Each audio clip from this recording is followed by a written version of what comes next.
बातमी येते ती अहमदनगरमधून. जिल्ह्यातील निर्मळ पिंपरी गावात जमावानं 2 कुटुंबांवर जीवघेणा हल्ला केल्याची घटना घडली आहे. स्त्रिया यांच्यावरती मारझोड करण्यात आली, मुलींच्या पोटामध्ये लाथा मारण्यात आल्या, त्यांना दगडावरती फेकण्यात आलं. त्याचप्रमाणे या कुटुंबाची खेरलांजी करा, या कुटुंबाची देखील मणिपूर सारखी घटना करा. 2 घरांना टार्गेट करण्यात आले. त्या संदर्भाने लोणी पोलीस स्टेशन येथे ॲट्रॉसिटी आणि इतर IPC कायद्याप्रमाणे गुन्हा दाखल करण्यात आलेला आहे. आणि त्या गुन्ह्यात खेरलांजी करा म्हणजे काय करा, मणिपूर करा म्हणजे काय करा, याचं उत्तर महाराष्ट्र सरकारने त्याच घरावर दगड फेकले, हे कपडे बिपडे पाडलेत, हे बाथरूमचे दरवाजे वगैरे तोडले. परत हे सगळे नुकसान त्यांनीच केलेली आहे.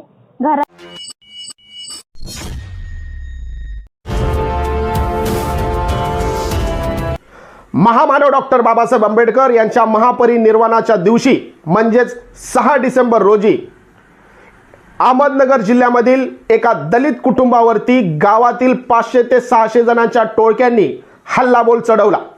घरामध्ये असणारा अन्नधान्य यांची नासधूस केली, राख रांगोळी केली. घरामध्ये असणारे वयोवृद्ध स्त्रिया यांच्यावरती मारझोड करण्यात आली. मुलींच्या पोटामध्ये लाथा मारण्यात आल्या, त्यांना दगडावरती फेकण्यात आलं.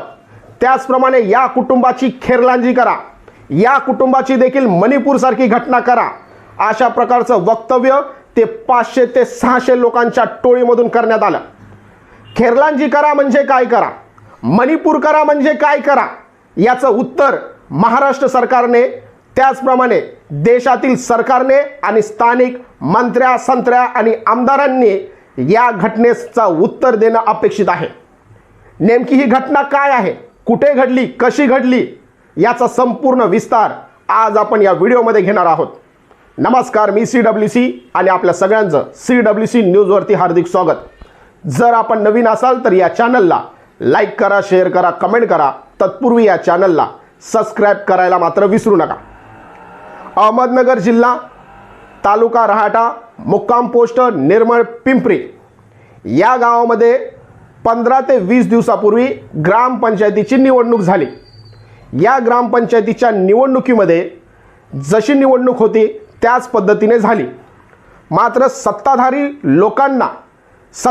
लोक जे सालो ज्या ग्रामपंचायतीवरती मक्तेदारी घेऊन बसलेले होते, अशा सत्ताधारी लोकांच्या सत्तेला सुरंग एका दलित कुटुंबातील लोकांनी लावला. या दलित परिवाराचं नाव सांगण्यापेक्षा ही घटना नीट समजून घ्या. या दलित परिवाराने गावकऱ्यांना जागं केलं, हक्क काय असतात हे पटवून सांगितलं आणि दीनदुबळ्या, शोषित, पीडित, वंचित समाजाचा आवाज म्हणून तुम्ही देखील गावाची सत्ता हस्तांतरित केली पाहिजे, तुम्ही देखील गावाची सत्ता प्राप्त केली गेली पाहिजे आणि त्यासाठी आपली माणसं निवडून आणली पाहिजेत, असा विश्वास त्या लोकांमध्ये जनजागृती करून दिली. महामानव डॉक्टर बाबासाहेब आंबेडकर यांनी सांगितल्याप्रमाणे राजकीय सत्ता ही अशी गुरुकिल्ली आहे जी तुमच्या सत्तेची सगळी दारं उघडते. याच तत्वाला धरून या दलित कुटुंबाच्या मदतीने, त्यांच्या सहकार्याने साधारणपणे ग्रामपंचायतीवरती 3 सदस्य निवडून आणले. 3 सदस्य निवडून आणल्याच्या नंतर याच 3 सदस्यामधील एकाला त्यांनी ग्रामपंचायतीमधला उपसरपंच पद देखील बहाल केलं. 15 ते 20 दिवसापूर्वी ग्रामपंचायतीची निवडणूक होते.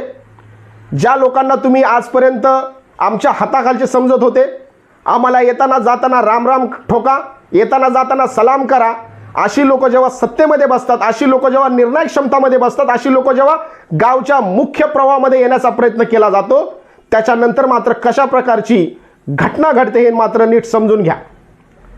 ग्रामपंचायतीची निवडणूक झाल्याच्या नंतर दिनांक 4 डिसेंबर रोजी हे जे दलित परिवार आहे, या परिवारातील जो मोठा मुलगा आहे तो आपल्या काही मित्रमंडळी यांच्यासोबत, काही कार्यकर्त्यांच्या सोबत साईराज म्हणून एक रेस्टॉरंट आणि बार आहे, या बारमध्ये खाण्यापिण्यासाठी बसलेले होते किंवा कार्यकर्त्यांना पार्टी देण्यासाठी बसलेले होते.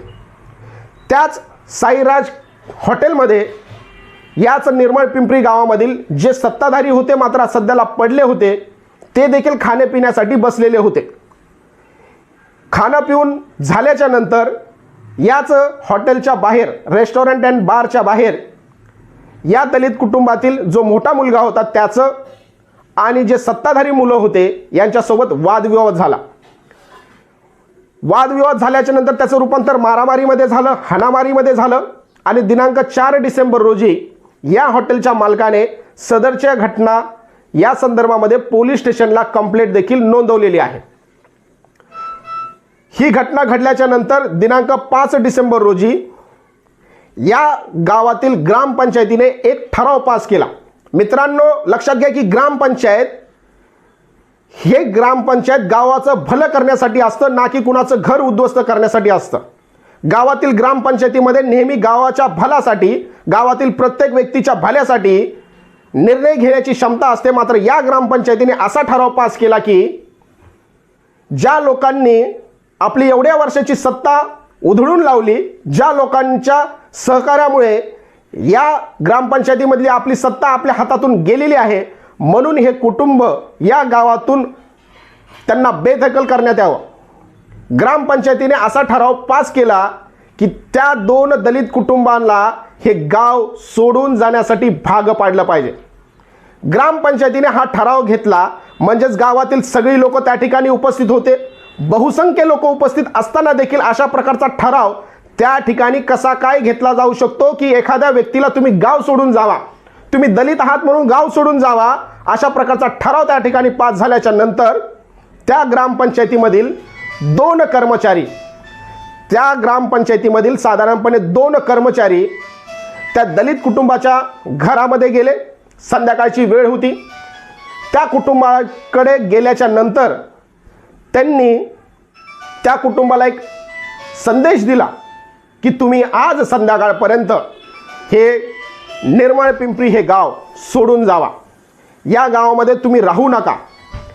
या गावामध्ये तुम्हाला राहण्याचा कोणताही हक्क आणि अधिकार राहिलेला नाही. तुमचं जेवढं काही बिर्याड असेल, तुमचं जेवढं काही सामान असेल ते तात्काळ तुम्ही बांधा आणि आज संध्याकाळी 6 वाजता तुम्ही गाव सोडून जावा. ग्रामपंचायतीमधील 2 सदस्य येऊन जेव्हा ह्या कुटुंबाला अशा प्रकारचा संदेश देतात, त्याच्यानंतर मात्र हे कुटुंब त्याच गोष्टीमध्ये विचार करत बसतं. संध्याकाळी 6च्या नंतर अंधार पडल्याच्या नंतर गावामधील लाईट घालवली जाते. दिनांक 6 डिसेंबरची गोष्ट सांगतोय. संध्याकाळच्या वेळी, रात्रीच्या वेळी गावातील लाईट घालवल्याच्या नंतर साधारणपणे 500 ते 600 जणांचा जमाव त्या कुटुंबाच्या घरावरती हल्लाबोल करतो, चढाई करतो. घरामध्ये जे कोणी लहान थोर असतील त्यांना मारतो. हातामध्ये जे काही सामान त्यांनी आणलेलं होतं, लाट्या काट्या, त्यांची मारझोड केली जाते. घरातील तरण्या बांडपोरी, तरण्या ज्या मुली आहेत यांना फायटी लाताने मारझोड केली जाते. पोटामध्ये अक्षरशः लाथा मारल्या जातात आणि दगडावरती फेकून दिलं जातं. त्याच्यानंतर भाषा वापरली जाते की या परिवाराचा देखील खेरलांजी करा, या परिवाराचा देखील मणिपूर करा. खेरलांजीमध्ये काय घटना घडली होती, त्या ठिकाणी ज्या दलित समाजाच्या महिला होत्या त्यांच्यावरती कोणत्या आणि कशा स्वरूपाचा अन्याय झाला होता हे संपूर्ण देशाने वाचलेलं आहे आणि पाहिलेलं देखील आहे. मणिपूरमध्ये कशी घटना घडली, मणिपूरसारखीच घटना घडवा म्हणजे काय करायचं होतं. मणिपूरची घटना तर संपूर्ण जगाने पाहिलेली आहे. मणिपूरच्या घटनेच्या नंतर संपूर्ण जगाने भारतावरती कोणत्या प्रकारचे ताशेरे ओढले हे देखील पाहिलेलं आहे. मणिपूरसारखी घटना करा म्हणजे नेमकं यांना काय करायचं होतं. 500 ते 600 जमावाने त्या घरावरती हल्लाबोल केल्याच्या नंतर त्या ठिकाणी पोलीसवाले देखील उभे होते. पोलिसांनी देखील हातामध्ये मोबाईल घेऊन ते सगळं शूट करायचा प्रयत्न केला. तेव्हा याच गावकऱ्यांनी त्या पोलिसांना पकडलं, त्यांची कॉलर पकडून त्यांना खेचलं, त्यांचे कपडे फाडले, त्यांच्या वर्दीवरती हात घातला, त्यांच्या हातातला मोबाईल हिसकावून घेतला. त्याचप्रमाणे जे काही पत्रकार त्या ठिकाणी शूट करायला आले होते त्या पत्रकारांवरती देखील हल्लाबोल चढवला. त्यांच्या हातातले मोबाईल हिसकावून घेण्यात आले. त्यांनी जे काही शूट केलेले होते व्हिडिओ ते डिलीट करायला लावले. 500 ते 600 जमावापुढे तुटपुंज पोलीस काय करतील, 500 ते 600च्या जमावापुढे तुटपुंज पत्रकार तरी काय करतील. एवढा मोठा समुदाय जेव्हा दलित कुटुंबाच्या परिवारावरती हल्लाबोल करतो त्यावेळी इतर समाज मदत करण्याच्या ऐवजी उलट आरोपींच्या बाजूला उभा राहतो. ही घटना अहमदनगर जिल्ह्यातील तालुका रहाटा, मुक्काम पोस्ट निर्मळ पिंपरी या ठिकाणी घडलेली आहे. हे गाव जर तुम्ही पाहिलं तर राधाकृष्ण विखे पाटील यांचं जन्मगाव आहे. लोणी जे गाव आहे तिथून हे हाकेच्या अंतरावरती गाव आहे. याच ठिकाणावरून राधाकृष्ण विखे पाटील संपूर्ण जिल्ह्याचा कारभार हाकतात. जिल्ह्याचाच म्हणण्यापेक्षा 3 ते 4 जेवढे काही मतदारसंघ आहेत खासदारकीचे, एक खासदारकीच्या मतदारसंघामध्ये 6 आमदार आहेत, म्हणजे साधारणपणे 3 खासदार आणि 18 आमदार यांच्यावरती ते प्रभुत्व पाडतात. असे राधाकृष्ण पाटील जे त्या जिल्ह्याचे पालकमंत्री देखील आहेत, मंत्री देखील आहेत, यांनी साधा त्याच्यामध्ये हस्तक्षेप देखील केला नाही. निर्मळ पिंपरी हे गाव शिर्डीमधील राखीव मतदारसंघ, म्हणजे लोकसभेचा जो शिर्डी मतदारसंघ जो राखीव आहे या मतदारसंघामध्ये येतो. शिर्डी हा लोकसभेसाठी राखीव मतदारसंघ असताना देखील आतापर्यंत त्या मतदारसंघामधून म्हणजे अनुसूचित जातीमधून निवडून गेलेले खासदार आतापर्यंत त्या दलित कुटुंबाची साधी भेट घेण्यासाठी देखील गेलेले नाहीत. साधे पालकमंत्र्यांनी त्यांची विचारपूस केलेली नाही, मंत्र्यांनी विचारपूस केलेली नाही. सुप्रिटेंडेंट ऑफ पोलीस असतील, कलेक्टर असतील, तहसीलदार असतील, BDO असतील किंवा सामाजिक न्याय विभागाचे जो कोणी अधिकारी वर्ग असेल, यांनी देखील त्या पीडित कुटुंबांची आतापर्यंत भेट घेतलेली नाही किंवा साधी विचारपूस देखील केलेली नाही. 2 दिवसापासून हे पीडित कुटुंब पोलीस स्टेशनमध्ये बसलेलं आहे. पोलीस स्टेशनचा त्यांनी आसरा घेतलेला आहे. पोलीस स्टेशनमध्ये 2 दिवसापासून विचार करा, लहान थोर, वयोवृद्ध, लहान बाळ, मुलं मुली हे सगळे पोलीस स्टेशनच्या आश्रयाला आहेत की गावामध्ये जर आम्ही गेलो तर उद्या आमचे मुडदे पाडले जातील. अहमदनगर जिल्हा हा असा जिल्हा आहे ज्यामध्ये संपूर्ण महाराष्ट्रभरामधील सगळ्यात जास्त दलितांवरती अन्याय आणि अत्याचार केला जातो. दलित समाजाची देखील भरपूर दिवसाची मागणी आहे की अहमदनगर जिल्हा हा दलित अत्याचारातील प्रमुख जिल्हा म्हणून याची घोषणा करण्यात येईल. सगळ्यात जास्त अन्याय आणि अत्याचार याच अहमदनगर जिल्ह्यामध्ये होतो. ज्या राखीव मतदारसंघामधून सदाशिव लोखंडे निवडून गेलेले आहेत त्यांनी आतापर्यंत हाताची घडी तोंडावरती बोट का ठेवलेला आहे? राखीव मतदारसंघामधून तुम्हाला याचसाठी निवडून दिलेलं आहे का? राखीव मतदारसंघामधून जेव्हा तुम्ही निवडून येता तेव्हा तुमचं कर्तव्य आहे की माझ्या समाजावरती जो काही अन्याय अत्याचार होते त्याला मी वाचा फोडली पाहिजे, तात्काळ त्या परिवाराला भेट दिली पाहिजे, जी काही मदत आहे ती त्यांनी मिळून द्यायला पाहिजे होती. मात्र सदाशिव लोखंडे घरी बसलेले आहेत. त्याचप्रमाणे दुसरे अनुसूचित जातीमधील सगळ्यात जास्त मोठे नेते समजणारे भाऊसाहेब वाकचौरे हे देखील मूग घेऊन बसलेले आहेत. याच शिर्डी मतदारसंघामध्ये जेव्हा रामदासजी आठवले साहेब उभा होते तेव्हा निळपेक्षा गुलाल भारी आणि चांबारापेक्षा महार भारी, महारापेक्षा चांबार भारी अशा प्रकारच्या घोषणा देण्यात आलेल्या होत्या. 2009 साली जेव्हा रामदासजी आठवले साहेब यांना पाडण्यात आलं त्यावेळी अॅट्रॉसिटीचाच मुद्दा पुढे करण्यात आलेला होता. अॅट्रॉसिटीचा मुद्दा पुढे करून रामदासजी आठवले साहेब यांना हरवण्यात आलेलं होतं. आणि आज 500 ते 600च्या टोळक्याने जेव्हा गावकऱ्यांनी या पीडित दलित कुटुंबावरती हल्ला केला, अन्याय केला, अत्याचार केला, त्याच्यानंतर साध्या त्याच्यावरती बातम्या बनत नाहीत, ग्राउंडला जाऊन त्याची इन्क्वायरी होत नाही, ग्राउंडला जाऊन त्याची शूटिंग होत नाही.